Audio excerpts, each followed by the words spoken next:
The HOA conspiracy, a retired sheriff's fight for justice. They dragged me off my own porch in cuffs, the metal biting into my wrists. Two men in shoddy uniforms, their badges gleaming like cheap props, stood over me. Behind them, Evelyn Harper, a neighbor I barely knew, wore a smirk that could curdle milk. Her arms were folded, her posture rigid, like a general overseeing a battlefield. Her voice dripped with smugness. "You're under arrest for violating community rules, Mr. Dalton." I'd faced down drug lords and armed gangs in my 25 years as sheriff, but being paraded like a criminal over a crooked mailbox? That was a new low. If you're wondering how a retired sheriff ended up in this mess, let me take you back to the beginning. The first thing I noticed about Maple Grove was the quiet. Not the eerie kind, but the warm, enveloping kind, like a Sunday morning after a long week. The street was lined with old maples, their leaves whispering in the breeze. The houses had that lived-in charm, faded shutters, tidy lawns, the kind of place where time seemed to slow down. After decades of sirens, stakeouts, and sleepless nights, I was ready for this. My back ached from years of carrying a vest, my knees groaned in the rain, and my dreams still echoed with radio chatter. This little house on Maple Grove, with its wraparound porch and creaky swing, was my sanctuary. The moving van was still unloading when Tom Bradley, a burly guy with a handshake like a vice, crossed the street to welcome me. "You'll love it here, John," he said, his grin wide under a faded baseball cap. Quiet, good folks. The next day, the Wilsons dropped by with a tray of brownies, their kids racing across my lawn, giggling. For the first time in years, I felt like I could breathe. Inside, among half-unpacked boxes, sat a photo of my father in his Marine uniform, his gaze steady. He'd taught me that order matters, not the kind in rulebooks, but the kind that lets people live free. I thought he'd approve of Maple Grove. For a month, life was perfect. Mornings with coffee on the porch, afternoons tinkering in the garage, evenings watching Tom wrestle his ancient lawnmower. No gunfire, no raids, just the hum of a neighborhood at peace. But old habits die hard. I still scanned for exits at the grocery store, noted cars that passed my house too often.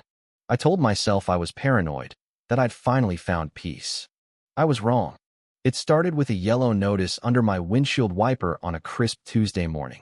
The dew still clung to the grass as I sipped my coffee, spotting the paper flapping on my truck. I figured it was a flyer, maybe a local car wash ad. Instead, bold letters screamed, "Notice of violation, Maple Grove Homeowners Association." My mailbox was misaligned by 3 inches. Fine, $50, due in 10 days. I chuckled. My mailbox was straighter than a ruler. I hadn't signed up for an HOA. Me realtor swore there wasn't one. That's why I picked this place. No nosy boards, no petty fines. I tucked the notice away, thinking it was a mistake. The next morning, another yellow slip appeared. Trash bins left out past pickup. Fine, $75. The garbage truck had passed barely an hour earlier. The humor drained out of me. Across the street, I caught a glimpse of Evelyn Harper's curtain twitching. That old sheriff's instinct kicked in the prickle of being watched. Later, Tom stopped by, muttering, "You got one too, huh?" Evelyn's been at it for months. My wife paid $150 to shut her up. He called her this self-appointed HOA president. Nobody recalled electing her, but she acted like she owned the street. I studied the signature on the notice. Evelyn Harper, precise and smug. It wasn't just the fines, it was the psychology. I'd seen it before, small demands that grow into control, like a gang taxing a neighborhood. That night, I spread the notices on my kitchen table, the yellow paper glaring under the light. My father's voice echoed, "Check the boundaries, John." I drove to the county clerk's office the next morning, a dusty place where the air smelled of old paper. The clerk confirmed what I suspected. No HOA was registered for Maple Grove. I got a certified letter stating it, folding it like a weapon into my pocket. Back home, I watched a gray sedan idle down the street, its driver hidden by the sun's glare. My gut told me this wasn't over. I didn't confront Evelyn. Not yet. Bullies like her thrive on reaction, and I wasn't about to give her one. Instead, I set traps. In my garage, I dug out a box from my old life cameras the size of buttons, motion sensors, a recorder small enough to hide in a pen.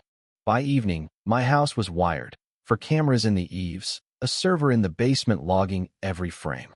I swapped a button on my flannel shirt for a microphone with a 50-foot range. A black band on my wrist, disguised as a fitness tracker, could ping my old deputy, Mike Carter, with 2 taps, sending live audio and video. I called Mike, a brick wall of a man who never asked questions, and told him to be ready. I asked Tom to film anything odd from his porch, no interference. He laughed. She find my gnome, John. I'm in. The Wilsons, nervous but fed up, agreed to watch too. My kitchen table became a war room. Wires, notes, the county letter, my old badge glinting faintly. This wasn't a dispute. It was a raid in slow motion. I waited for Evelyn's next move. It came at 10 a.m., a black SUV rolling up with tinted windows and oversized tires. 2 men stepped out, dressed like cops, but moving like amateurs. Their badges were mismatched, their steps sloppy. Behind them stood Evelyn, clipboard in hand, her smile cold and triumphant. The bigger man, calling himself Officer Grant, pounded on my door and shoved a fake warrant at me. Criminal defiance of community bylaws. The seal was laughable, the judge's name long retired. I played along, raising my hands. No trouble, I said, letting them cuff me. The metal was cheap, pinching my skin. Evelyn's voice cut through. Maple Grove doesn't tolerate rule breakers, Mr. Dalton. Curtains twitched across the street. Tom's silhouette loomed, phone in hand. The Wilsons' blinds flickered. They marched me to the SUV, Evelyn basking in her victory. I stumbled deliberately, palming a magnetic tracker onto the bumper. In the back seat, I tapped my wristband twice, feeling the vibration confirm Mike was listening. The SUV smelled of burgers and sweat, not the crisp antiseptic of a real cruiser. The driver, a wiry guy with a patchy beard, kept glancing back. The bigger one, next to me, fidgeted. Where we taking him? The driver muttered. Old warehouse on Pike, the big one replied. She said keep him quiet. I leaned back, letting the recorder catch every word. This how the HOA works now? I asked lightly. Kidnapping? That's a felony, boys. 20 years, minimum. The driver's knuckles whitened on the wheel. Doubt was creeping in. The warehouse was a rusting shell, its windows blacked out, chains on the doors. Inside, a single bulb swung, casting shadows over crates. They shoved me into a chair, the cuffs clanging. The wiry one tossed keys onto a workbench, muttering, "What now?" The big one sneered. "We wait for her call. Make sure he doesn't stir up more trouble." I scanned the room-chained loading bay, padlocked side door, a roof vent just big enough to crawl through. My pulse stayed steady. I'd been in worse spots. Ever done time? I asked. The wiry one snapped. Shut up. I pressed on calm. State prison's no picnic. Cop impersonators? They don't last long. The big one froze, silent. Headlights flashed through the cracks, faint but unmistakable. The wiry one peeked out, panicking. There's more than one car. Mike's team was here to unmarked cruisers locking the place down. A loudspeaker blared, County Sheriff's Office.